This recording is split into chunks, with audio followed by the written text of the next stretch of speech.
오늘도 새벽 예배 자리에 나오신 우리 성도님들을 사랑하고 축복합니다. 옆에 계신 분들과 평화 인사 나누시겠습니다. 평화를 빕니다. 평화를 빕니다. 오늘은 로마서 5장의 말씀을 나누려고 하는데요. 여러분들은 자녀 손들에게 무엇을 가장 물려주고 싶으십니까? 저희 집 막내는 어렸을 때부터 엄마 아빠가 재벌이면 좋겠다는 이야기를 많이 했습니다. 당시 이 아이의 장래 희망은 평생 놀고 먹는 것이었습니다. 그래서 엄마 아빠가 부자이기만 하면 내가 아무 일도 안 해도 될 텐데, 공부도 안 해도 될 텐데, 이런 이야기를 입에 달고 살았습니다. 그 철없는 아이가 어느새 자라서 이제 며칠 후면 제대를 합니다.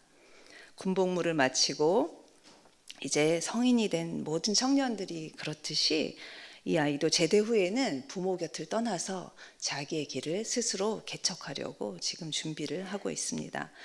그런 모습이 막둥이라서 그런지 그런 모습이 기특하고 신기하기도 해서 제가 야, 너 어렸을 때도 엄마 아빠 부자여서 놀고 먹는 것만 생각했는데 너 어떻게 그런 결심을 했냐고 물어봤더니 아이가 웃으면서 하는 말이 엄마 아빠가 부자가 아니라서 그래, 이렇게 이야기하는 것이었습니다. 엄마 아빠가 돈이 많으면 나는 여전히 아무것도 하고 싶지 않다고 이야기를 했습니다. 반은 농담이었겠지만 저희 가정이 부자가 아닌 게 얼마나 다행인지 정말 가슴이 철렁했습니다. 물론 요즘 시대는 금수저, 은수저, 흙수저라는 말이 생겨날 정도로 부모의 경제적 도움이 자녀들이 세상을 살아가는데 많은 도움을 줍니다. 그리고 경제적 도움을 못 주면 이 자녀들이 세상에서 살기가 너무 어려워서 참 미안한 마음이 들기도 합니다. 하지만 하나님의 은혜로 그리스도인이 된 우리는 금과 은보다 더 중요하고 귀한 것이 있다는 것을 알고 있습니다. 성전 미문에 앉아서 구걸하던 안진뱅이는 자신의 생존을 위해서 가장 필요한 것이 금과 은이라고 생각을 했었습니다. 그래서 마침 그 성전 미문을 지나가는 베드로에게 금과 은을 달라고 구걸을 했습니다. 하지만 베드로는 어떻게 했죠? 금과 은이라 그에게 금과 은이 아니라 더 귀한 것을 그 안진뱅이에게 주었습니다. 그래서 그 안진뱅이는 나면서부터 한 번도 걸어본 적이 없는데 일어나 걷게 되었습니다. 이처럼 우리도 사랑하는 자녀에게 금과 은도 좋지만 금과 은보다 더 귀한 것을 주어야 합니다. 그 귀한 것이 뭘까요? 바로 하나님을 믿는 믿음입니다. 하나님께서 우리에게 값없이 믿음의 은혜를 주신 것 같이 우리 자녀 손들에게도 값없이 믿음의 은혜를 부어주시기를 간절히 기도해야겠습니다. 그렇다면 그 귀한 믿음이 우리 삶에 가져다 주는 유익이 무엇일까요? 오늘 본문은 왜 믿음이 귀한 것인지를 잘 설명하고 있습니다. 저는 믿음이 주는 유익을 두 가지로 정리해 보았습니다. 먼저 믿음이 있는 사람이 누리는 첫 번째 유익은 하나님과 화평을 이루므로 세상이 감당할 수 없는 평안을 누릴 수 있다는 것입니다. 최초의 인간이었던 아담과 하와는 에덴 동산에서 하나님과 화평을 누리고 있었습니다. 창조주이신 하나님이 당신이 손수주이신 피조물과 화평, 아주 좋은 관계를 누리는 것은 너무나 당연한 일이었습니다. 그러나 주어진 것에 감사하고 만족할 줄 모르고 가질 수 없는 것을 가지려 하고 먹어서는 안 될 것을 먹으려 하는 그 피조물의 욕심 때문에 그 사랑하는 하나님과 그 사랑하는 피조물의 관계가 깨어져 버리고 말았습니다. 동산에 있는 모든 것은 먹어도 되지만 이 선악과만은 먹지 말라는 하나님의 명령을 아담과 하와가 무참히 깨트렸습니다. 이것은 그냥 선악과를 먹은 단 한 가지 명령을 위반한 그런 잘못이 아니라 창조주의 권위에 대한 반란이었습니다. 이때부터 하나님과 우리의 관계는 심각하게 어긋나기 시작했습니다. 만약에 아담과 하와가 주어진 것에 만족하고 감사할 줄 알았다면 우리는 지금 이렇게 어려운 일들을 겪지 않아도 되었을 것입니다. 하지만 우리가 그 자리에 있어도 아마 아담과 하와와 똑같은 잘못을 저질렀을 가능성이 큽니다. 욕심은 예나 지금이나 모든 좋은 관계를 망가뜨리는 주범입니다. 작은 것에 만족할 줄 알아야겠습니다. 그렇다면 하나님과 평화로운 관계가 깨어진 아담과 하와는 어떻게 되었을까요? 아담과 하와는 그전에는 몰랐던 수치심과 죄책감을 느끼고 하나님 앞에 서는 것을 두려워하기 시작했습니다. 하나님 앞에서 숨어야 하는 그런 존재가 되었습니다. 이후 수치심과 죄책감은 모든 인류에게 유전자처럼 되물림되었는데요. 종교 개혁자인 마틴 루터도 그 중에 한 사람이었습니다. 루터는 어린 시절부터 매우 엄격하게 신앙 교육을 받았던 탓에 그에게 있어서 하나님이란 존재는 사랑과 자비가 많으신 용서하시는 하나님이 아니라 언제든 그에게 벌을 내릴 준비를 하고 있는 두렵고 무서운 존재였습니다.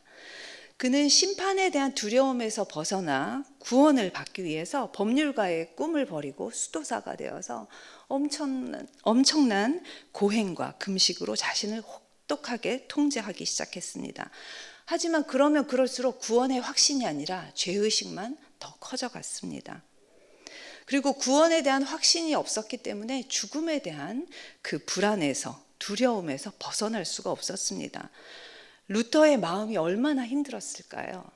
하나님과 화평을 이루지 못하는 인간은 근원적으로 수치심과 죄책감과 그 두려움과 불안에서 벗어날 수 없는 것이었습니다.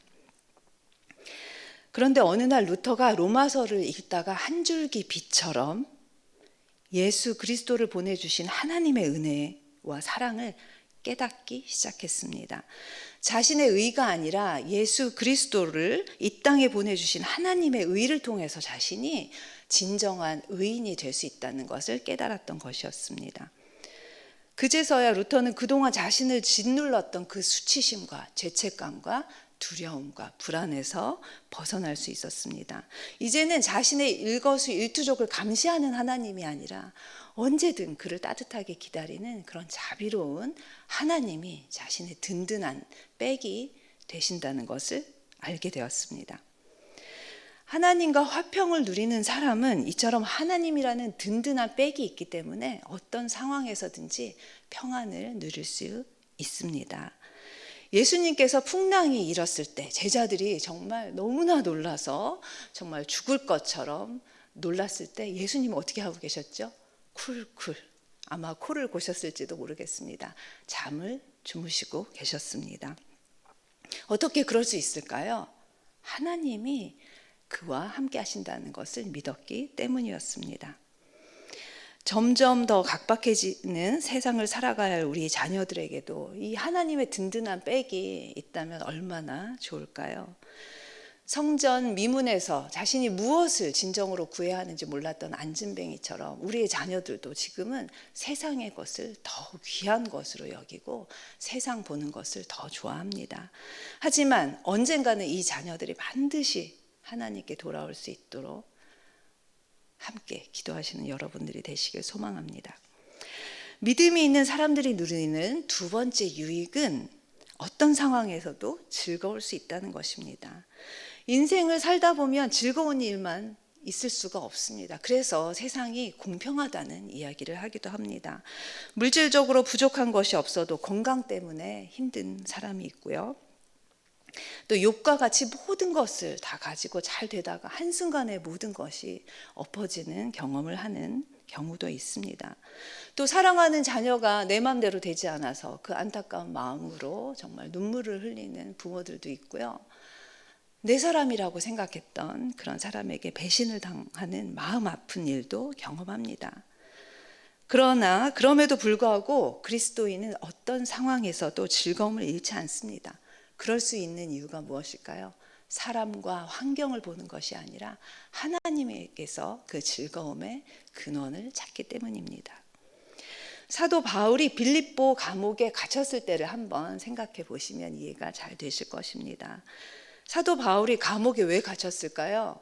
귀신 들린 불쌍한 소녀에게서 귀신을 쫓아냈기 때문이었습니다. 그동안 소녀는 귀신이 들려서 그 귀신의 능력으로 점을 쳐주어서 돈을 받아서 주인에게 주었기 때문에 주인에게 아주 도움이 되는 그런 소녀였습니다.